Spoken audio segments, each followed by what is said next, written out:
Look at the picture. See the skull.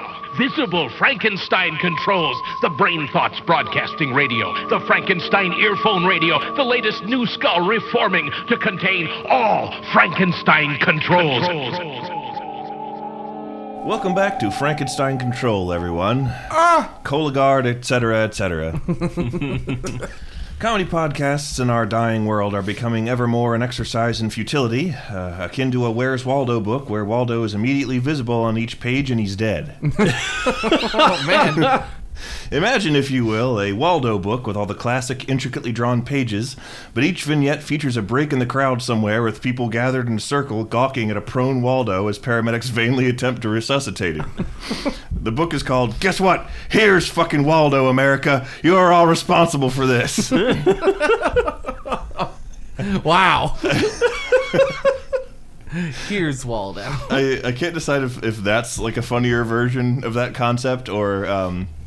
There's like this book I got my dad for Father's Day a couple of years ago, called I think it was called like Murder in the City or something. And it was all pictures from like old New York, like in the 10s and 20s. And it was like crime scene photos of people all in black and white, sprawled, lifeless, and, you know, various... Jesus, what? Dim, dingy, squalid Boss Tweed tenements. What the fuck? Hey, first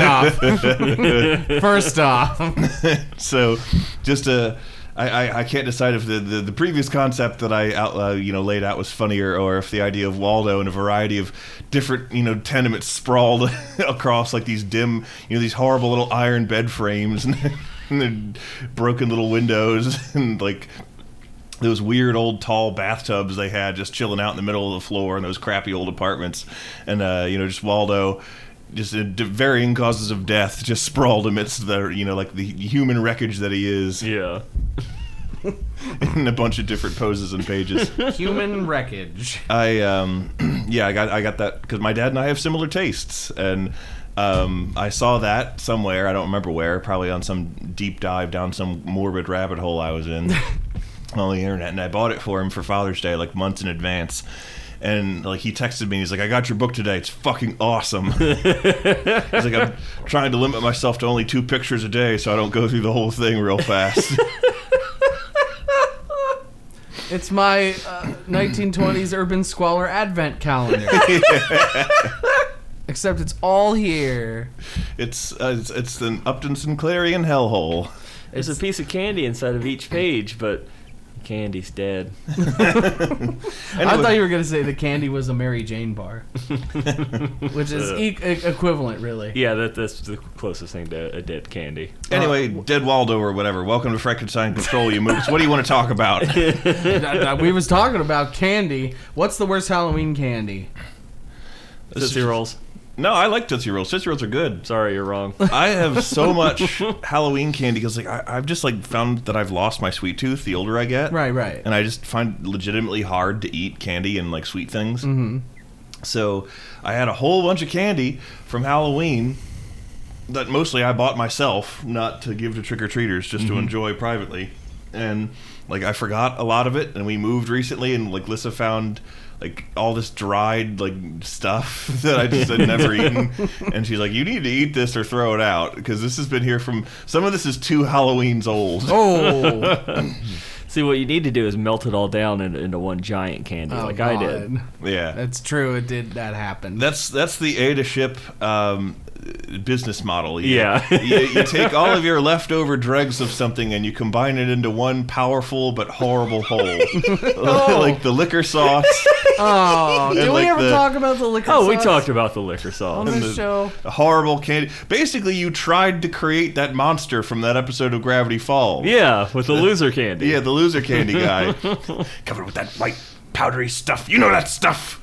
He had a very strange way of talking. He did. He talked like this.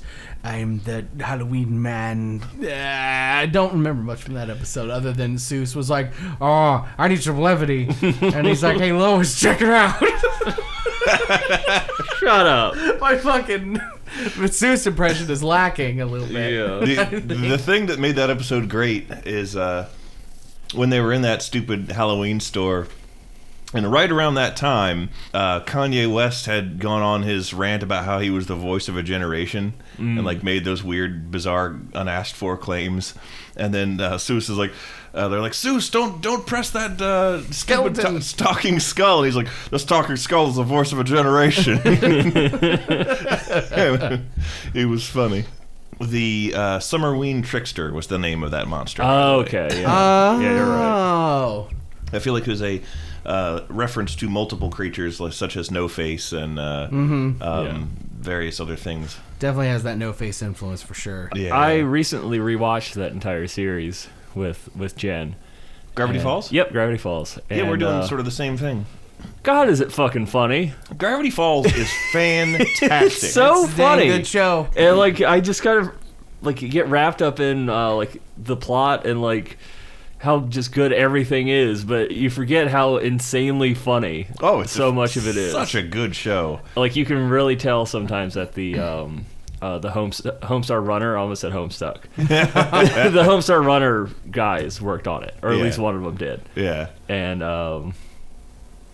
God, it's just really fucking good. Somebody say Crombie? That's not a word. You're losing your mind. Or when Dipper's going through Grunkle Sand's like chest of stuff. No. And he finds the magazines, which is like Gold Chain Monthly. Yeah. And Fully Clothed Women. Yeah. I feel a bit personally attacked by the character of Robbie. Mm-hmm. Not so much his personality, because his personality is nothing like me, but he looks, if one were to draw a cartoon of how I looked in like senior year of high school, it was exactly fucking that. It's true, Robbie, that you look like Robbie Rotten. Is exactly what I looked like. Are you going to give us a lesson in trickery? Are you number one? Are you number one? What? This is Robbie Rotten. We're number one. From Lazy Town, they got turned into he's a dead. meme. Here's Yeah, a he little is. lesson in trickery. The United States healthcare system. See? Except he didn't. He died in Iceland. Yeah, that's true. Wasn't that whole show like Iceland? I never knew what that show was. I just saw all the references to it on 4chan. Same. And I didn't approve. Like, I was, quietly horrified by what they made all the characters into, so I never wanted to learn more about them. Same. But it's a piece of cake to bake a pretty cake. I don't want to think about the memories that's stirring up. That's a dead part of my life now. Speaking of dead parts of your life, this episode of Frankenstein is brought to you by my fading mind. It's melting away. I'm sorry I'm not exactly as high energy as I usually am. It's just I've been working a lot, and so and of course, like every day that I work at my job, like in the last 30 minutes of the job, somebody fucking calls and then something goes wrong, and then it's just like, oh cool, I was having a chill day, I was gonna have a lot of energy, and you had to go ahead and suck it all out of me, you life vampire. Fucking vacuous spider. But that is no reason to be a little bitch and Betty. I need to welcome everybody to this episode of Frankenstein Control. Yes. I am your host, T-Dog Tennyson. To my right is Boss Tweed. I'm Boss Tweed, and all of you will go into my tenements where you'll pay me all the time and not ever have money. And in front of me, as always, is Ving Rames. I'm Ving Rames, a.k.a. Teapot Dome B-Rye, I guess. Fuck, what's the... Oh, Tennessee Williams is who I was trying to think of that your pseudonym this time reminded me of. Oh. He was the guy, I think he wrote Streetcar Named Desire. I think that was him. Please don't excoriate me if I'm wrong, because I'm the smart man who's supposed to know that shit. You're the smart person that knows about murder, not play. Yes. I like to know some cultured art things. Like weapons. Like weapons. Weapons can be art. They've been known to. Yes. Oh, God. Swords, the only blade known to man. I mean, hey, actually, for everybody, all our listeners around the world, I guess this is a time that I can immortalize one of my favorite things to watch on YouTube. When I'm doing, on the rare moment that I actually have time to do my own work that I enjoy doing instead of someone else's work, I like to put on a channel that I found near and dear to my heart. It's called Michael Cthulhu. Uh-huh. It's a YouTube channel. I'm boosting this boy with our incredible YouTube clout. Yeah, we're huge. Yeah, it's a guy who makes swords. He's an Irish man with a tremendous beard, and he looks like Andre of Astora, except he's Irish, and he's quirky, and he's a family man, and he's really, really, really skilled with an industrial grinder, I'll tell you that much. Instead of, flame and hammer, he uses, MIG welding and metal grinding. And, I think he started out as just a professional welder. Mm-hmm. And then it sort of burgeoned out from there that he got really good at making oversized anime swords, and that is exclusively what he does. You ever make Banryu? Well, I mean, you join his Patreon and make a suggestion. Why not? He's made several versions of Cloud's Buster Sword. He's made several versions of the different swords that the Berserk man. Guts. That's the word. The guts from Berserk. He made that sword is basically Banryu. For charity. He made a nearly working gunblade from FF8. That's pretty sweet. He's made all kinds of fucking crazy different versions of Zangetsu, and it's cool. And the thing that strikes me the most about what he does is, and I'm sure it would put you into conniption fits if you watched one of his videos, B-Rai. He never makes full tang swords. I'm triggered. But the thing is that, remember, professional welder. He's so good at welding shit that he'll build these massive swords that you're like, there is no way that won't just hit something with it. At the end of almost all of his videos, he destroys multiple shits. With just destroy whole pallets of wood, and he'll just he'll do the thing that they do on all the other channels. He'll set up the milk bottles full of water and slice multiples of them at a time. He'll crush cinder blocks with them. He'll slam them into stumps and shit. I suppose once a sword gets big enough, I guess for lack of a better way to put it, physics affects it differently and weight and shit. Yeah. I think what happens the also, structural integrity just plays out differently than the traditional weapon. I think it also just has to do with how good he is at welding stuff, to the point where it looks seamless. It looks like it was just made that way. Oh, he made the sword from Devil May Cry, that Dante uses. And shit that thing's awesome. And he made the ribs out of fucking ground down rebar and that's bent them up. badass. It's super badass. It's almost hypnotic. That's pretty His cool. videos have a hypnotic quality. I'll put them on and I just go into fucking Zen mode. It's great. And it's a very calming thing, and he's also funny, and he's a good guy. I think Devil May Cry 4, I think that was the one where you played as that kid named Nero, and he was voiced by Johnny Young Bosch, and I was like, ooh, a little Bleach in my DMC. That was a fun game, but I think all of the Devil May Cries worked on the similar mechanic where health items just got progressively more and more expensive to the point where you just couldn't play the game anymore because you get fucked up and you couldn't heal. That's like Beautiful Joe. And I'm like, this is some bullshit. This is a really fun game. I'm having a lot of fun. This is awesome. I love this stylistically, and the gameplay is sweet. But I'm super frustrated now because I get fucked up real easy and I can't heal anymore, and I'm mad. I want to throw a folding chair. I'm gonna throw a folding man. Oh, what was I going to say? You mentioned being tired a while back and having that grandpa brain because you're exhausted, and I too am not that much better off myself because I spent literally all of last week moving, and moving is the worst human experience after all the horrors of literal war. And I just overused the word literal. That normally I like to be a little bit more verbose in my vocabulary and avoid common pitfalls such as overusing the word literally, but I just did it three times in a single minute because I'm fucking exhausted. Literally, it's hard to say. So we moved into a townhouse, and it's pretty cool, but it's sort of in that mode where I'm too tired to really understand and appreciate the gravity of what we did. Yeah. And I'm like, this is a giant stove Am I on vacation? Like this is like when you go to the beach house that your parents rent that you could never afford in your lifetime ever, and like you're like, oh, I better enjoy using this stove because I'm never gonna see something like this again. And it's like at some point this is gonna get taken away from me. It's at some point I have to leave. There's no future where I get to keep this. Yeah. Somehow this is going to be taken from me. It's just a matter of when. Just get house insurance to avoid God trying to strike it with a bolt of lightning for all of our comments about everything we talk about on this show. Yeah.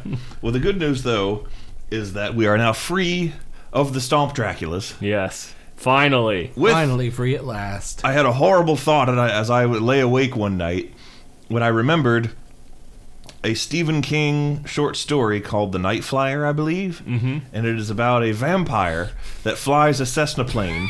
What? Yeah, he's a vampire. He exists in modern times, and he flies around in a Cessna plane. He's got a small craft pilot's license, and he just flies between small airstrips all over the country and vamps it up, and then he's on to the next stop before anyone can catch him. And so wait, you're afraid that the Stomp Dracula's gonna fly a Cessna into your apartment? I'm afraid. I mean, into your house? I'm afraid because we live really close to the Leesburg Airport, which is a small craft airport, and I would not put it fucking past one of them to fly a plane into our house. Or at least just like buzz us every morning to wake us up in lieu of the stomps and screams. They need to annoy you somehow. It's how the world is kept together. If they stop annoying you, B-Right, the world will unfold. The movie adaptation of... Actually, I think this was in the short story as well. Was this the Langoliers? No, it's the Night Flyer. I think it contains a scene where this one guy who's like on to what the vampire is doing manages to successfully guess the airport he's going to go to next, and he drives there for some reason. And like he gets there, and the vampire has already landed his plane and killed everybody at the airport. Wow. And the guy runs into like the men's room, and the vampire is in the men's room.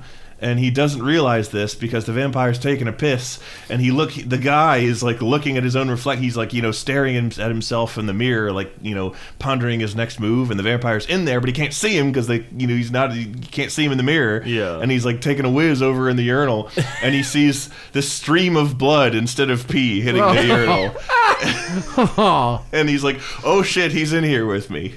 And that's the thing that happens in both You can watch a vampire pee. Yeah, you sort of. Which I guess is realistic because, like, actual vampire bats, they piss constantly. Because blood really doesn't have a whole lot to it. That's true. You don't buy blood, you rent it. Yeah. So they start eating. They're like, time to piss. Yep. I'd believe it. So really, the threat of vampires gets a lot less scary when you realize that they're all running around with wet pants. Yeah. No. Or just constantly whizzing. Just imagine frickin' what's his name? Oh God, I should know it. Mr. Barlow from the Who Scared Me So Much. Yeah. From Salem's Lot, just running after you with a stream. Like just leaving a wet trail on the ground. He's just constantly peeing. Every time the movie Salem's Lot is mentioned, I have to fight the urge to say a quote from the movie and be like, haha, yeah, you're killing me, Smalls. Oh wait, that's the Sandlot. Oh It's shit. the crossover everybody wanted. So I always think that Salem's Lot, on first blush, I always think that Salem's Lot is a vampire baseball movie. Which honestly I'd probably watch. Yeah, I want to see vampires in the outfield. Yeah, that'd be pretty sweet. What's the plot of this movie? Do the vampires come to help, or is the team slowly turned into vampires? It's just a take on that one American Dad bit where the crowd is dispersing and that werewolf flies in and takes one kid and jumps over the fence and kills him, and the principal goes, "Oh shit!" It's just that, but it's Mr. Barlow instead. He grabs the fat kid and runs off with him. Okay. I don't know. I think this is a bit of a cop out. Okay, so hear me out here. This is the movie premise. This is Salem's Lot. Which we're just gonna call it that. This is the soft reboot of Salem's Lot, because those are popular these days. Yeah. So it's all CG. First and foremost, no, it's not all CG. All the vampires. All are the CG. vampires are CG, and they don't need to be. Oh, Yeah. Here's what they do. They take the Jupiter ascending No, the House of a Thousand Worlds. Fucking one of those shitty space movies that came out a couple years ago that no one saw. They're going to take this angle where they're going to mocap all their actors, and then they're going to put them in basically human bodies, but make their eyes like 2 inches farther apart than they normally are, so everyone looks like these horrible fish people. Yeah. And so all the vampires look like that. They're CG'd in. All of their... First off, casting. So immediately, all the vampires, we're gonna have an Eddie Murphy situation where all of the vampires are played by the same actor, and they're Doug Jones. Oh, well, that would actually be a good choice, is the thing. But they're voiced by James Earl Jones.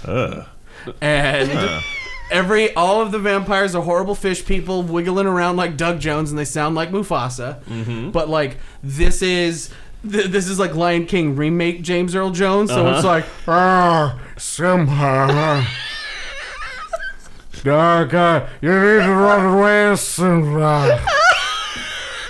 Don't do it, Scar's Batman. So anyway, okay, so here's the premise of the movie. Salem's Lot.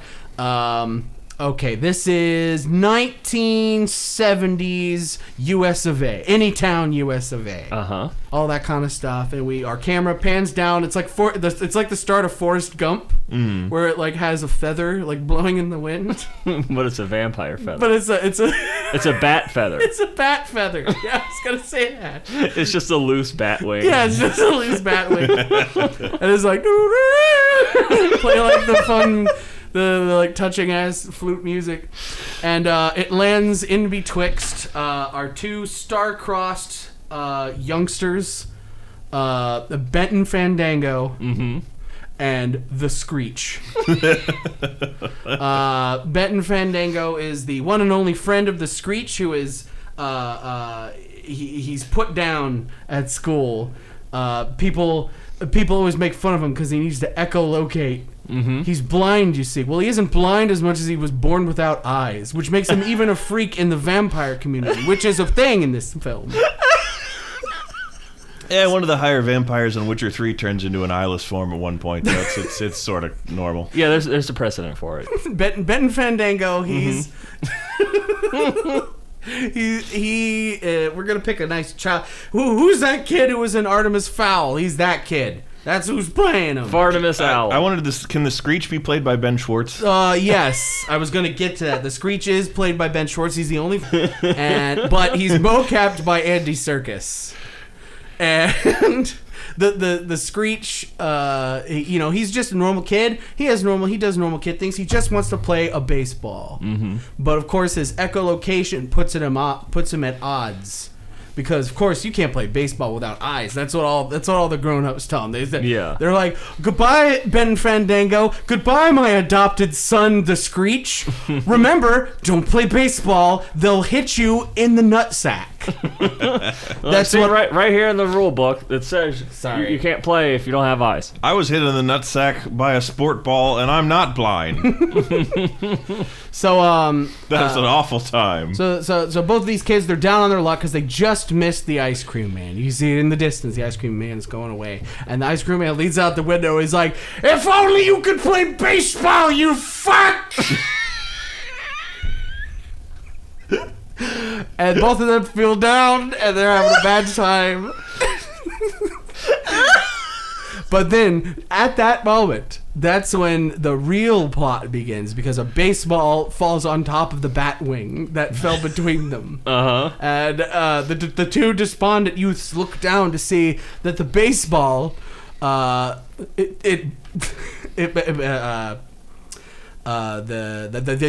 love interest, love interest in like quotes because these are kids. So it's like, the hold hands interest. Of the movie. She comes up, she's like that. She's a plucky redhead tomboy type character, and she's like, "Hey, you guys, pass the ball over." And then the Screech is like, this is Ben Schwartz doing this, by the way. Ben Schwartz is going, and he like fumbles around for the baseball, and he grabs the baseball, and as he like holds it in his hand, and the kid's like, Benton Fandango, he's just like, fucking the Screech, just throw the ball to him, do it, just throw the ball. And then the Screech is like, and the ball begins to hatch. Okay, the ball hatches. It's All right, I'm into it. it's a vampire egg. An egg. That's how vampires were born. This is how They come from eggs. This is how the Screech learns that vampires are a different species than humans. But this baby vampire, he looks, the baby vampire, we're going to use practical effects for this one. Mm-hmm. So he's not going to be CG, he's going to be practical effects. He's going to be a Not the Mama style puppet. He's going to be not the Mama style Some puppet. friggin' the Dark Crystal monstrosity. But, well, in a way, because you know how things that hatch out of eggs, you know, baby birds, they look all fucked up. Yeah. They look like uncircumcised penises. Covered in albumin. So what they're going to the puppet that they use is just an uncircumcised penis with googly eyes and vampire fangs on it. And it plays this really heartwarming music every time it shows it writhing. and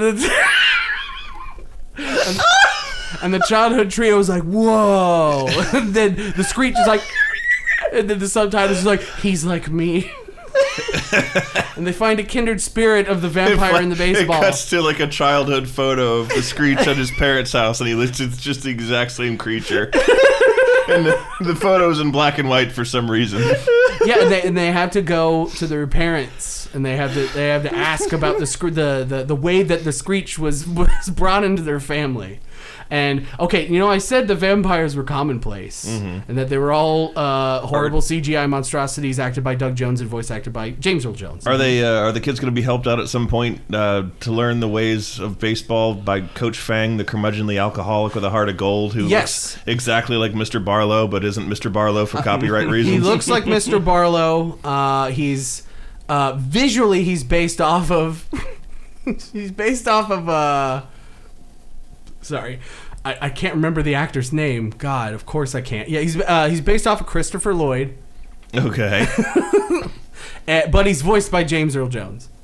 And when they come back to the parents' house to show the parents this new life that's coming to the world, hatched from a baseball, that's when they get to their house, and the parents are having a verbal argument with a greedy land baron. And his name is Boss Tweed. And Boss Tweed's like, yeah, you'll sell this house. I know you will. You just wait. And then they're like, we won't sell this house, Boss Tweed, no matter what you offer us. And he's like, I think I'll make you an offer you can't refuse. And then he turns around and he sees the kids and he goes, burps right at him, and then runs off into the night. And the kids are like, having trouble with Boss Tweed again, Ma? And the mom's like, sure are, but he's not a threat. It's fine. As long as we keep the Baseball Hall of Fame that our house... their house is a Baseball Hall of Fame. Is that a baseball burial ground? It's a baseball burial ground. That's good. And then they report that a baby vampire hatched from their baseball. And then the mother goes somber, and then she looks to the father, who's very obviously a James Earl Jones, Doug Jones vampire, but he's got a mustache on. And he's like, I think it's time I tell you the secret.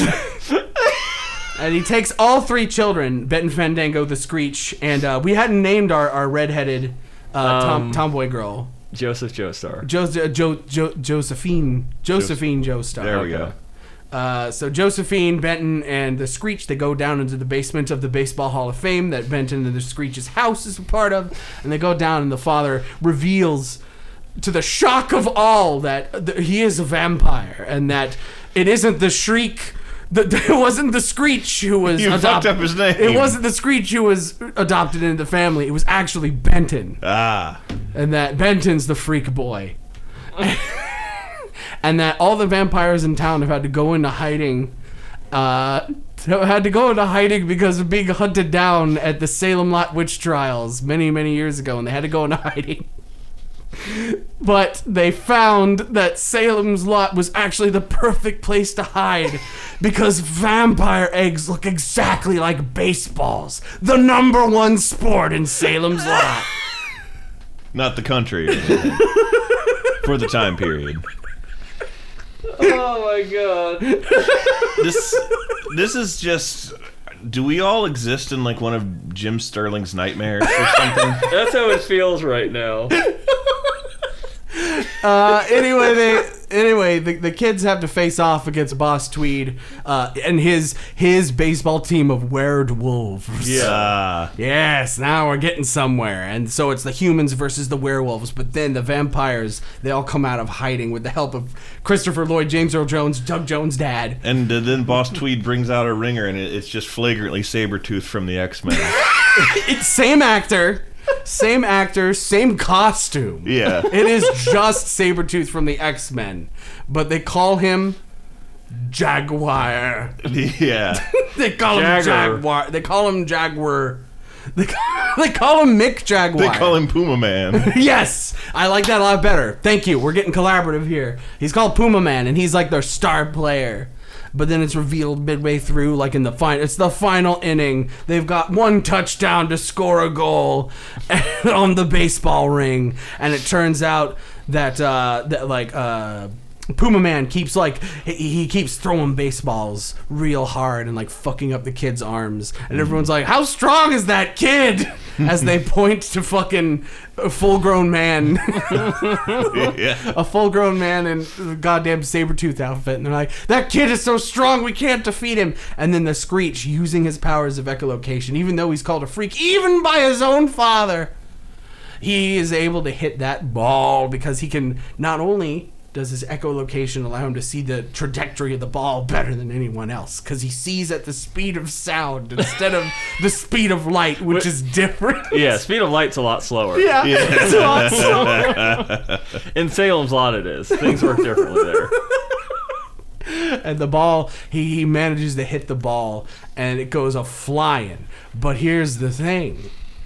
Where it goes a-flying, Boomerman will follow because he's a werewolf in disguise. And he goes, starts chasing after the ball. We need to have the Sabretooth actor run on all fours through an outfield filled with children in fake werewolf makeup as they start like cantaphizing as well, because that's it. That's how we find out that the team of really good Boss Tweed baseball kids was actually all werewolves the whole time.